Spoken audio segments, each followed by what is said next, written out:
말씀입니다.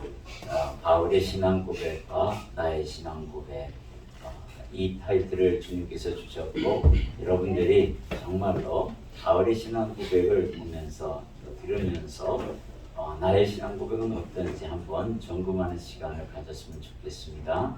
우리 본문을 함께 읽겠습니다. 갈라디아서 2장 20절 함께 있습니다. 내가 그리스도와 함께 십자가에 못 박혔나니 그런즉 이제는 내가 사는 것이 아니요 오직 내 안에 그리스도께서 사시는 것이라. 이제 내가 육체 가운데 사는 것은 나를 사랑하사 나를 위하여 자기 자신을 버리신 하나님의 아들을 믿는 믿음 안에서 사는 것이라. 아멘. 오늘 부활절을 맞이해서요, 특별히 유창기 집사님 나오셔서 특성으로 주님 앞에 영광 올려드리겠습니다. 박수로 환영하겠습니다.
너무 감사합니다. 너무 풍요로워질 것 같습니다. 오늘 사도 바울이 갈라디아서 2장 20절에서 고백했던 그 신앙 고백은 대헌장이라는 유명한 별명이 붙어 있습니다. 대헌장은 영국에서 1251년에 봉기가 일어났어요. 귀족들이 하도 부패되어 있고 나라는 나라꼴이 말이 아니고, 그래서 나라를 재정비하는 과정에서 대헌장을 발표하게 됩니다. 전문을 포함해서 63편까지 조항을 만들어 발표했는데 그게 대헌장이에요. 그것을 기초로 해서 입법부가 다시 재정비되고 나라가 제 모습으로 갖추게 됩니다. 그래서 여러분들 이 갈라디아서 2장 20절에 대헌장이라고 별명이 붙은 이유를 아시고, 여러분들이 신앙 고백, 이 사도 바울이 신앙 고백을 했던 이 2장 20절, 갈라디아서 2장 20절의 말씀을 하나하나 묵상하시면서 나도 한번 저런 신앙 고백을 한번 해봤으면 좋겠다라는 소망이 있기를 소망합니다. 네. 주님께서 아마 이 한 절이지만 이 절 안에 모든 게 담겨 있습니다. 너무도 귀한 말씀이에요. 우리가 그래서 많이 암송하기도 합니다. 사도 바울은 정말로 하나님 앞에 제대로 바로 서기 위해서 몸부림쳤던 사람이기도 합니다. 내가 그리스도와 함께 십자가에 못 박혔나니 그런즉 이제는 내가 사는 것이 아니요 오직 내 안에 그리스도께서 사시는 것이다. 이제 내가 육체 가운데 사는 것은 나를 사랑하사 나를 위하여 자기 자신을 버리신 그 하나님의 아들을 믿는 믿음 안에서 사는 것이라 이렇게 고백합니다. 내가 그리스도와 함께 십자가에 못 박혔나니 사도 바울은 무엇을 예수님의 십자가에 못 박았을까요? 그는 아마 자기가 가지고 있는 것들이 무엇인지 하나하나 아마 알았을 겁니다. 아마 첫째는 자기가 가지고 있는 고집과 아집과 편견들이 있었어요. 이 사람에게는 정말로 남들이 부러워할 만큼 그렇게 가문이 뛰어난 사람입니다. 믿음의 가문에서도 그렇고 잘 살았던 것 같아요. 그래서 학벌도 엄청 좋습니다. 그런 모든 것들을 하나하나 십자가에 못 박는데 그 어떤 것들을 내가 못 박았는지를 지금부터 사도 바울이 말씀합니다.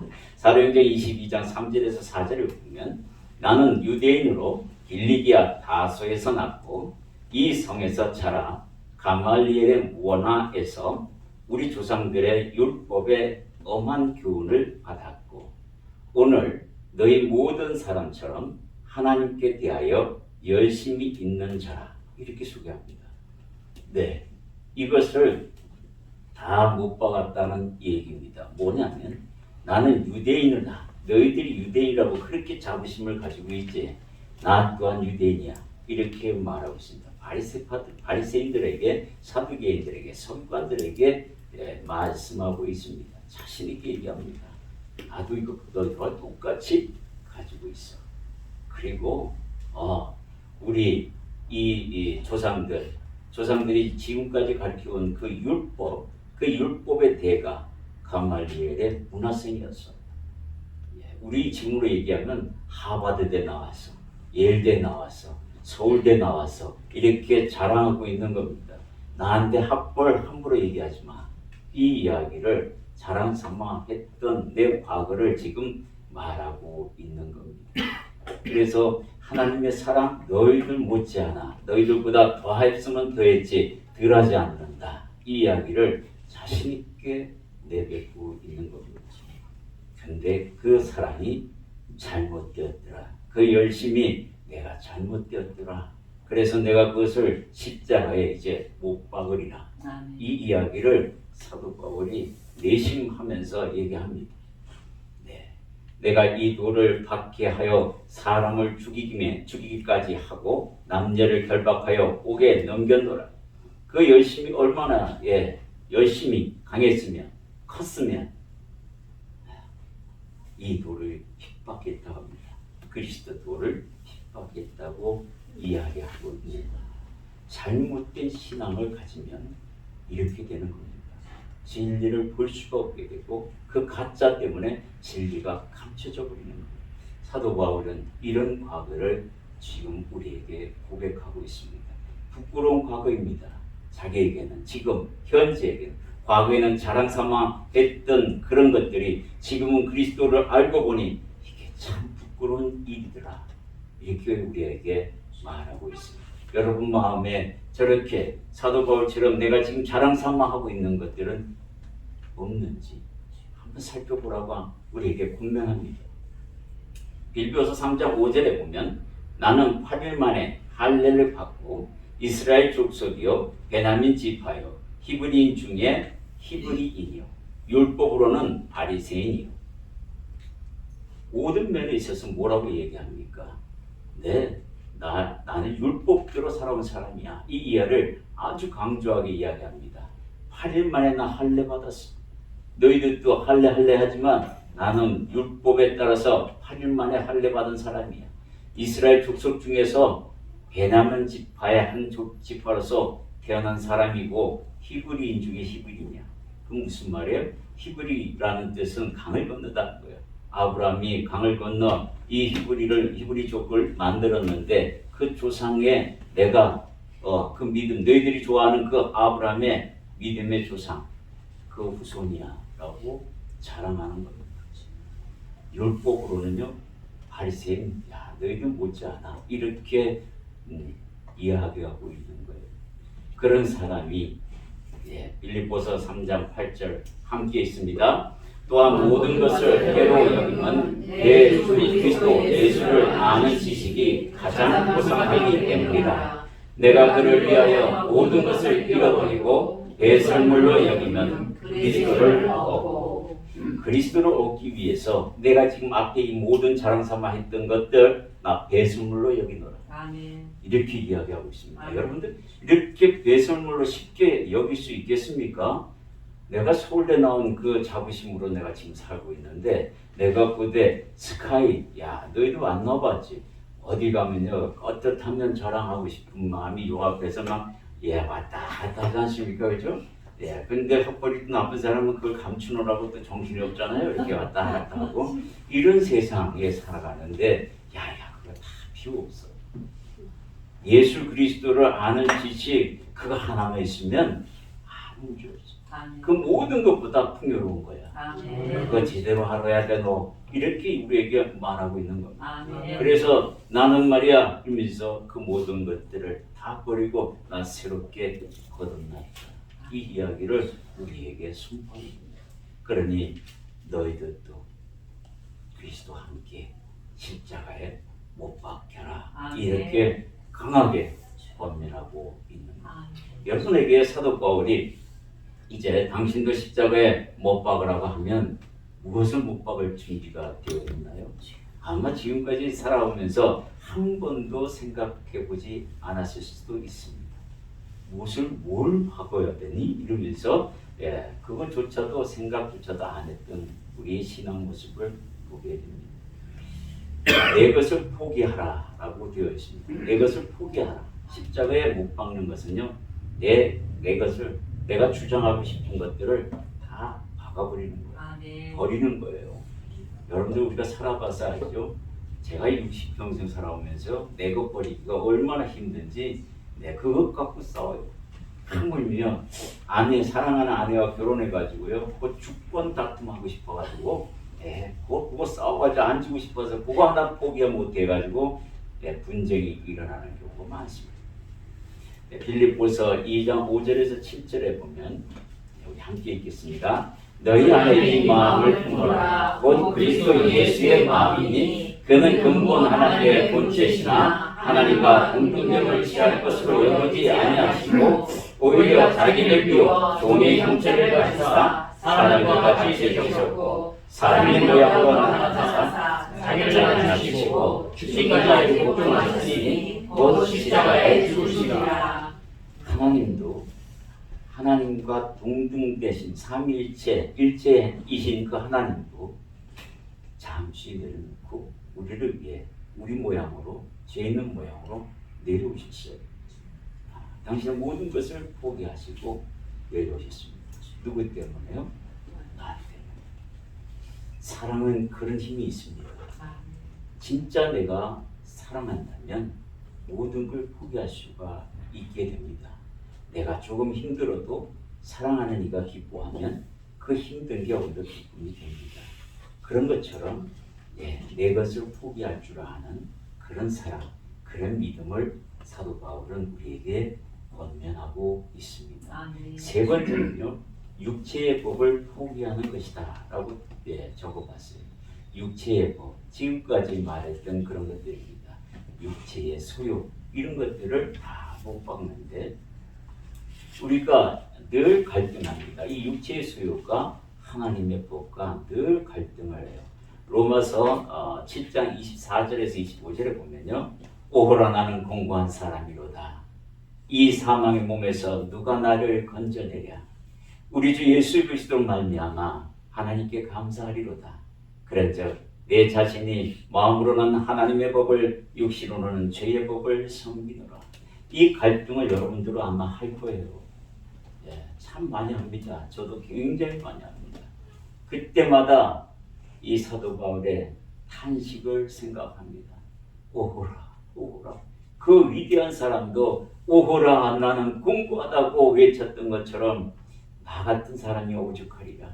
그러나 그가 이겼으니 나도 이겨보리라. 하나님께서 반드시 같은 성령을 사도 바울에게도 주고 여러분에게도 주고 저에게도 줬는데 왜 모양은 다르게 나타나느냐? 이렇게 말씀할 수 있다는 거지. 네, 나도 이 갈등 속에 살아가는 존재로서 사도 바울이 이겼으면 나도 이길 수 있는 겁니다. 여러분들도 이길 수 있는 겁니다.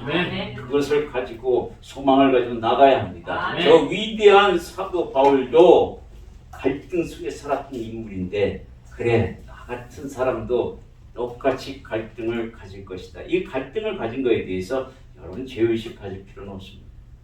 물론 거기서 넘어졌을 때는 죄의식이 있겠지만 넘어지지 않고 담대히 이겼을 때는 오히려 기쁨이 충만해지는 겁니다. 이게 바로 하나님의 법이 육신의 죄의 법을 이기는 그런 과정입니다. 이럴 때마다 옷을 박아야 합니다. 육체의 속을 박는 여러분들이 되기를 소망합니다. 아멘. 오직 내 안에 그리스도께서 사시는 것이라. 이제 내가 다 비워 죽였습니다. 이제 내가 비워놨어요. 그리스도로 말미암아 사는 성령이 내 안에 내주하게 되었다. 이걸 선포하게 됩니다. 비워야만 오실 수 있어요. 비우지 않고는요 주님 더러워서 우리 안이 더러워서 못 견디셔요. 예, 지난번에 설명했잖아요, 그죠?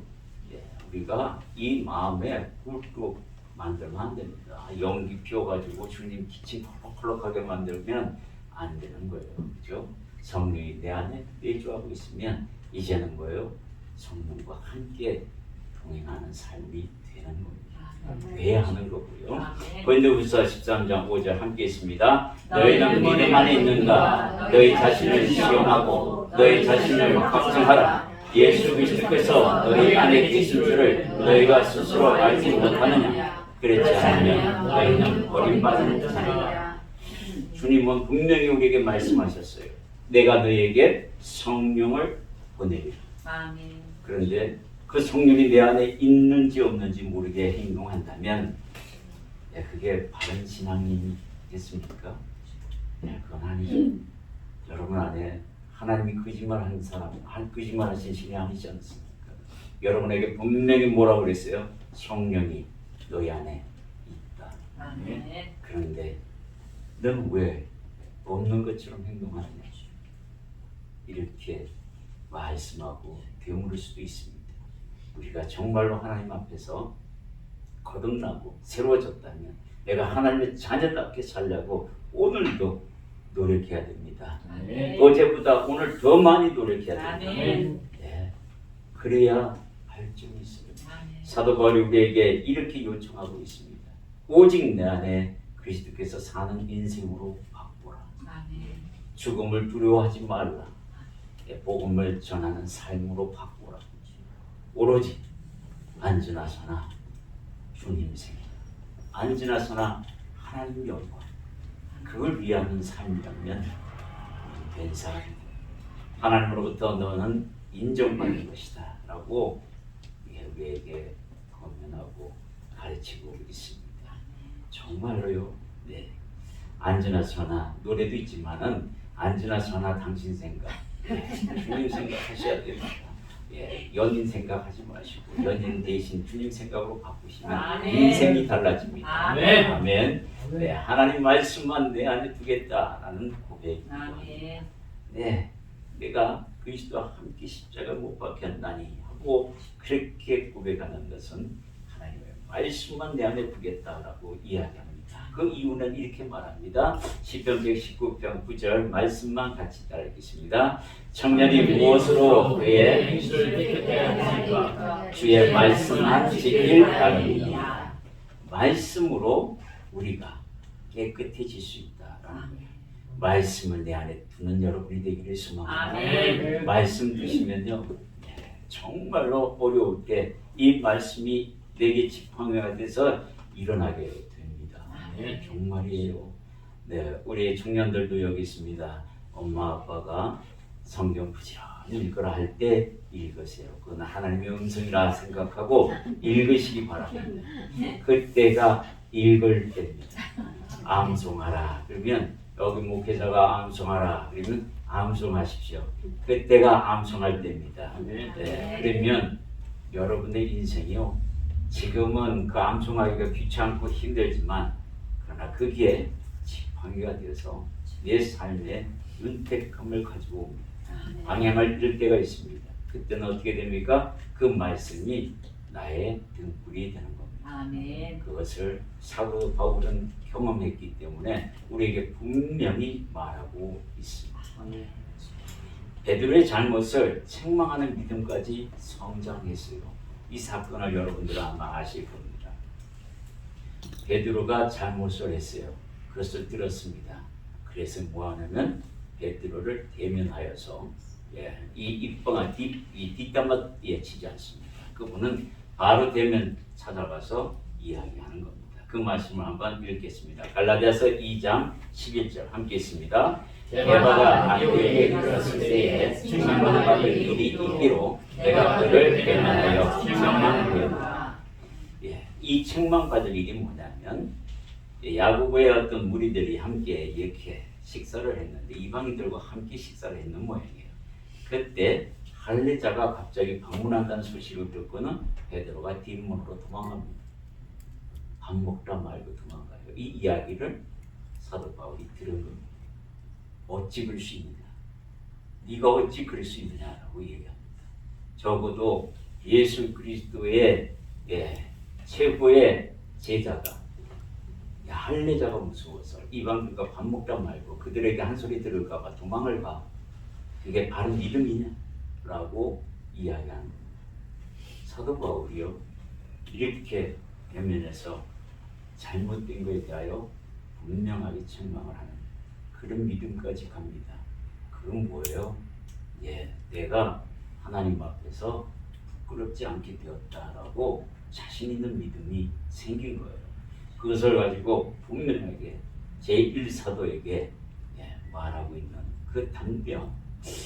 여러분들 이런 믿음 가지고 있으면 좋겠습니다. 네. 이건 무슨 말씀이냐면 내가 말씀에 대하여 또 그 말씀뿐만 아니라 주 예수 그리스도께서 우리에게 향하신 마음이 무엇인지 내가 분명히 알기 때문에 너라도 내가 책망할 수 있다라고 말하는 거예요. 그러니까 사도 바울이 하나님의 마음, 예수님의 마음, 삼위일체이신 하나님의 마음을 모른다면, 헷갈려 한다면 저런 책망 나올 수가 없습니다. 베드로가 누구예요? 그런데 저 책망을 할 수 있다는 얘기는 뭐예요? 그분들의 마음, 삼위일체이신 하나님의 마음을 분명히 알기 때문에 네가 도망간 것은 잘못된 것이다. 그들에게 담대히 주 예수 그리스도를 선포해야 맞는 것이야 라고 이야기하는 거예요. 우리에게도 그렇게 말씀하고 있습니다. 때를 얻든지 못 얻었든지 뭘 하라고요? 전파하는 데 힘쓰라고. 한 영혼도 놓치지 마라. 이 이야기를 우리에게 말씀하고 있습니다. 자, 이제 내가 육체 가운데 사는 것은 나를 사랑하사 나를 위하여 자기 자신을 버리신 하나님의 아들을 믿는 믿음으로 산다라고 했어요. 그 믿음이 바로 하나님의 아들을 믿는 믿음이에요. 그 하나님의 아들, 그 사랑하시는 그 사랑으로 오신 그분, 그분이 바로 나를 사랑하고 나를 위해서 십자가를 지셨다고 분명히 고백합니다. 그 믿음에 대하여 이렇게 사도 바울은 말하고 있어요. 어떠한 경우에도 내가 변하지 않겠다. 나를 사랑하신 하나님의 아들 예수, 그리고 나를 위하여 자기 자신을 버리신 하나님의 아들 예수, 그분의 정체성을 분명히 알고 내 심장에 성령의 인두로 지져 각인시킨 그런 믿음이라는 겁니다. 여러분들에게도 이런 믿음이 있습니다. 있어요. 분명히 있습니다. 그런데 그것이 없는 것처럼 행동하시면 안 된다 이 말입니다. 자, 육체가 아닌 믿음 안에 사는 것이라고 고백합니다. 우리는 이 육체 안에 지금 살고 있습니다. 그렇죠? 육체 안에 다들 살고 있어요. 그런데 이 육체는 그냥 거죽일 뿐이지 우린 진짜로 어떻게 산다? 믿음 안에 사는 것이다라고 정체성을 우리에게 말해주고 있습니다. 그래서 그 믿음을 보이라는 겁니다. 감추지 말고 보여야죠.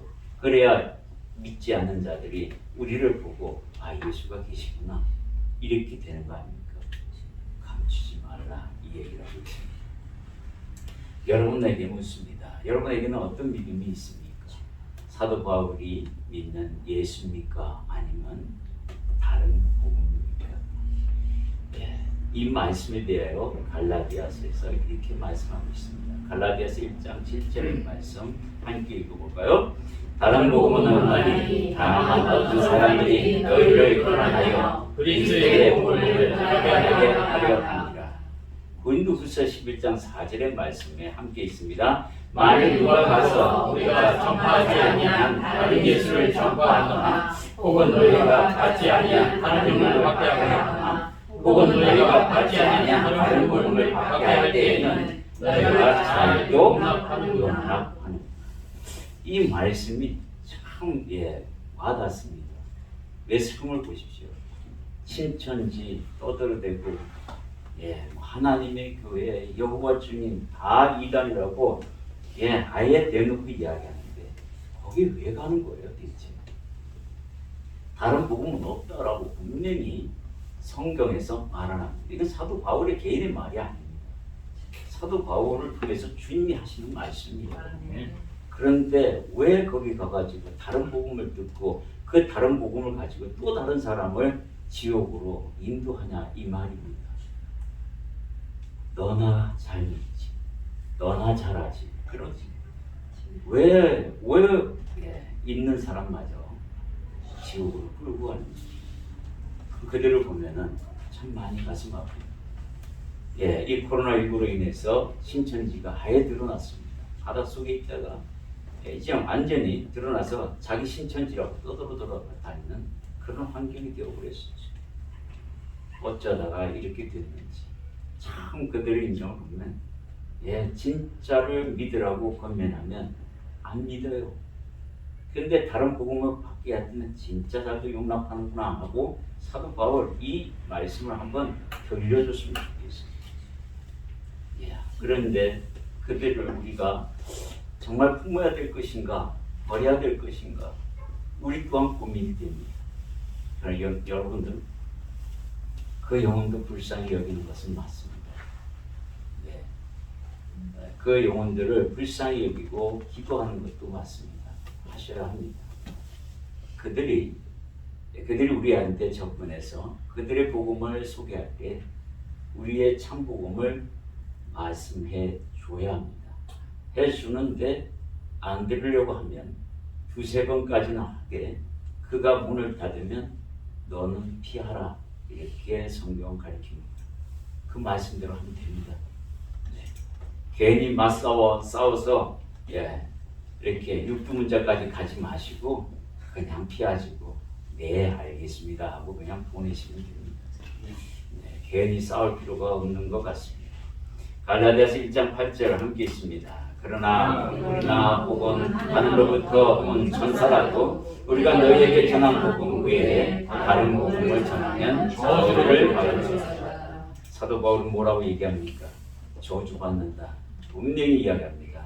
그들은 저주받은 인생입니다. 그들과 함께하면 그 저주가 어떻게 돼요? 같이 임하는 겁니다. 여러분들 정말 요즘은 정신을 바짝 차리고요. 보셔야 합니다. 무엇을 봐야 해요? 진리를. 참 진리를 볼 줄 아는 눈이 있어야 된다는 거예요. 우리 주변에 얼마나 많은 이단들이 눈독을 들이고 있습니까? 우리는 포교하려고 우리를 대상으로 삼고 있어요. 아니 교회를 세워가지고 지금 함께하고 있는데 왜 교회를 대상으로 해서 자기네 교회 오라고 하는 이거는 성서적이지도 못합니다. 이 행동부터 벌써 문제가 있는 거예요. 같은 예수라면 어떤 교회에서든 신앙생활 잘 하십시오. 그게 바른 본면인 겁니다. 우리 여기 계신 예수가 진짜고 너희가 믿는 건 가짜야라고 그렇게 말하면서 떠들고 그 안에 들어가가지고까지 소란을 일으키고 없는 죄도 만들어가지고 있는 죄처럼 만들어서 목회자를 밀어내고 이런 것들이 너무 많습니다. 제가 아는 교회도 그랬습니다. CCTV가 없어서 곤욕을 치렀습니다. 어떤 곤욕이냐면 안수 받으러 왔대요. 근데 그냥 안수 받으면 안 주잖아요. 모르니까. 1년이고 2년이고 그 교회에 다니는 거예요. 그리고 목사님에게 눈도장 찍고 그리고 중보기도 팀에 가서 중보기도 요청해놓고 진짜 열심히 그 교회 교인처럼 행동합니다.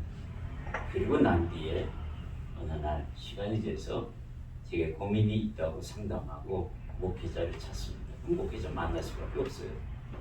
만나서 안수 받겠다고 합니다. 안수해 줄 수밖에 없지 않습니까? 네? 그죠? 네. 그래서 그 안수를 해주면 그때부터 문제가 됩니다. 바로 입에도 담기 힘든 성폭력범으로 고발해 됩니다. 우리나라는요 여자 말을 더 많이 잘 듣습니다. 네, 그래서 애만 목회자 인정합니다. 성폭행범으로 아예 매스컴에서 그냥 그러려니 하고 처음부터 그렇게 성폭행범으로 인정해버리고 말아버리죠. 조사도 잘 안 합니다. CCTV 없으면 100%버립니다. 그런데요, 그 네 분이 일어났어요. 장로가 양분되어서 이쪽 파 저쪽 파 만들어가지고 목회자들 믿는 파와 믿지 않는 파. 그래서 네 분이 돼가지고 싸움이 벌어졌습니다. 어떻게 됐겠어요? 교회가 반쪽으로 갈라졌어요. 마지막으로 법적 투쟁까지 갔는데 여자도 증거가 없고 남자도 증거 없고 오로지 여자 말만 믿고는 우리 요즘 법도 많이 깨쳐졌는 것 같아요. 그래서 무혐의로 판결이 났습니다. 그러다 보니까 그 무혐의로 일어나가지고 목회자는 죄 없는 것으로 판결돼서 교회 지금 열심히 목회합니다. 반이 나왔어요. 목회자 싫다. 그리고 그렇게 교회를 어렵게 만드는 게 이단들입니다. 그래서요, 주님께서 저에게 현명한 지혜를 주셔서 우리 교회는 CCTV가 4개나 그래서 꼼짝 못합니다. 앞, 뒤, 그리고 여기 안에, 그리고 복도까지 다 설치해놨습니다. 이렇게 하지 말고 한 개만 있으면 됩니다. 원사님 그랬더니 아닙니다. 제가 제 마음대로 달겠습니다. 그들이 4개를 달아주셨어요. 그래서 감사합니다 인사했습니다. 꼼짝 말합니다. 저게 꽤 오래 저장된다고 합니다. 여러분들도 그렇게 알고 계시면 좋겠습니다. 네, 그렇습니다. 사도 바울의 신앙 고백을 오늘 여러분들에게 말씀드렸습니다. 혹여 저도 그랬던 인물입니다. 예수를 믿는 그 그 믿음이 천국의 티켓으로 사용하려고 하지는 않는지. 그래, 내가 이제 예수 믿었으니 그 티켓 내 안쪽 깊숙이 그 주머니 안에 넣어놓고 이제 내 마음대로 살지. 그러는 분들이 있는지 그러지 않았으면 좋겠습니다. 주님은 어떻게 나의 생명을 건졌습니까? 일주일 동안 고난주간 동안에 주님께서 십자가에 못 박히시면서 7마디 하신 그 가상치료를 배우면서 그 한마디 한마디 안에 우리의 사랑을, 우리에게 또 향한 걱정을 묻어놓으시고 뱉으신 말씀 아닙니까? 그것을 보면서 우리가 무엇을 느끼냐는 거죠. 사도 바울은 이미 그것을 느꼈던 분인 것 같습니다. 그렇기 때문에 내가 그리스도 한 십자가에 못 박혔다고 고백한 거 아니겠습니까? 이제 내가 사는 것이요 하나님 아들을 믿는 그 믿음 안에서 내가 살지. 아멘. 그 외에는 아무것도 아니다. 다 내가 내려놓을 수 있다. 아멘. 오로지 그리스도만이 나의 전부다. 이렇게 말하고 있습니다. 여러분들 오늘 집에 가셔서 이 갈라디아서 2장 20절을 그냥 무턱대고 암기하는 게 아니라 한마디 한마디 읽으시면서 오늘 설교도 생각하며 그가 십자가에 못 박은 것이 무엇인지, 내가 많은 사람들 앞에 이 세상에서 자랑거리가 무엇인지 그거 하나하나 생각하면서 주님, 내가 이것도 받고 저것도 받고 다 받습니다 하고 십자가에 내려놓으십시오. 그러면 여러분들 그 다음에는 성령님이 하십니다. 성령님께서 내 안에 들어오셨어요. 네, 하나님의 아들을 믿는 그 믿음 안에서 사는 그 방향을 제시할 것이고 이끄실 것입니다. 결론을 말씀드리겠습니다. 오늘 하나님의 말씀을 들으며 나는 무엇을 십자가에 못 박을 것이며 어떻게 살 것이며 무엇을 위해 살 것인지 사도 바울의 신앙 고백을 들으며 나의 신앙 고백을 한번 세워봤으면 좋겠습니다. 여러분들 다 같이 우리가 오늘 처음에 읽었던 그 말씀을 갈라디아서 2장 20절 함께 큰 소리로 봉독하고 말씀을 마치겠습니다. 내가 그리스도와 함께 십자가에 못 박혔나니 그런즉 이제는 내가 사는 것이 아니요 오직 내 안에 그리스도께서 사시는 것이라. 이제 내가 육체 가운데 사는 것은 나를 사랑하사 나를 위하여 자기 자신을 버리신 하나님의 아들을 믿는 믿음 안에서 사는 것이라. 아멘. 다 같이 동성